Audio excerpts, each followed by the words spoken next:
tosiaan mä tulin ilmoittaa, että kun mä oon tässä pakettipuolella, niin mä en rehellisesti näistä postiasioista paljon tiedä. Ja mä otin mun esimiehen yhteyttä ja hän sanoi, että mä voisin siirtää sut tuonne postin puolelle, missä mun kollegat ottaa sut vastaan ja he osaa selittää paremmin näistä postipalveluista, kun tosiaan mä en niistä niin hyvin tiedä. Käykö tämmönen? Ihanaa, kiitos, että sä ainakin yritit ja rehellisesti. Tiedätkö mitä? Joo. Sä pääst läpi nyt. Koe, sä oot rehellisesti toiminut.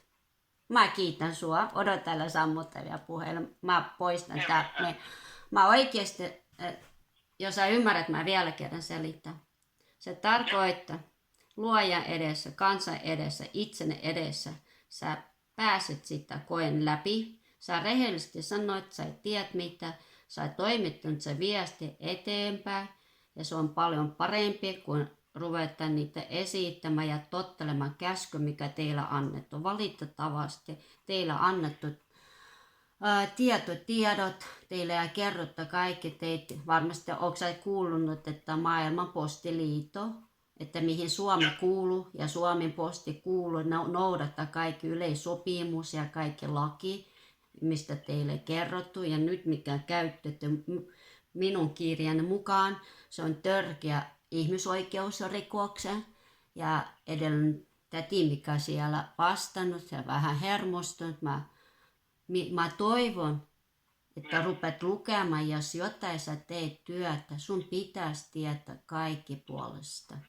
Tällä hetkellä Suomessa avautuu totuus, teitä nuorissa hyväksi käytetään, teille tarjottu työt, hieno todennäköisesti etätyötä, sä oot varmasti kotona voi olla, tai teillä, mä tiedän, semmoisessa kolmikerroksessa toimisto, missä hieno tietokoneet, ja te luulette, että oikeasti toimitte valtiolla.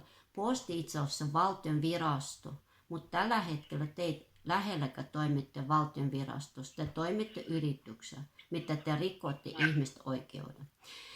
Joo. Ja kuka ottaa yhteyttä, mihin se ottaa yhteyttä, se sun esimies? Mä haluan sen esimiehen nimi. Esimiehen nimi? Joo. Tällä hetkellä se on Armi Pöysti. Odota. Ja, totta kai. Armi Pöysti. Pöysti, kyllä. Joo, esimies. Ja mikä hän lupasi? Esimiehelle mä vaan sanoin tästä tilanteesta ja hän neuvoi mua, että sä ottaisit yhteyttä tuohon postin puolelle, siihen postikirjepuolelle. Joo. Eli mun täytyy ottaa postikirjan puolelle. Tai kuka ottaa?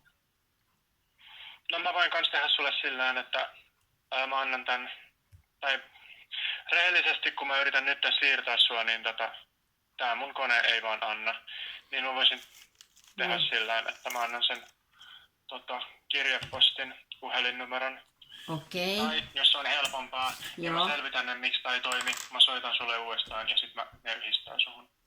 Eli vielä kerran sano kultainen, mitä me tehdään. Sä nyt annat mulle joku puhelinnumero, oikea postipuhelinnumero, asiakaspalvelu. Tai ymmärsitkö? Joo. Mikä se on oikea asiakaspalvelunumero? Tässä mäpä sanon. Se on tämmönen kuin kirje, lehti ja osoitepalvelut. Eli kun tää oli kirjelähetys, niin se on tämmönen numero. Niin. 0100 Joo. 5 4 4 5.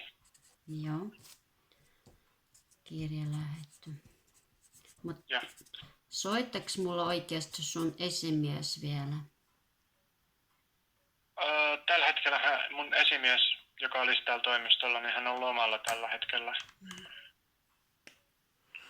Kultani, sovitaan näin. Sä menet lukemaan ja tutkit. Teitä oikeasti, te luulette, että te teitte töitä virallisessa postitoimistossa, mutta ette teitte siellä.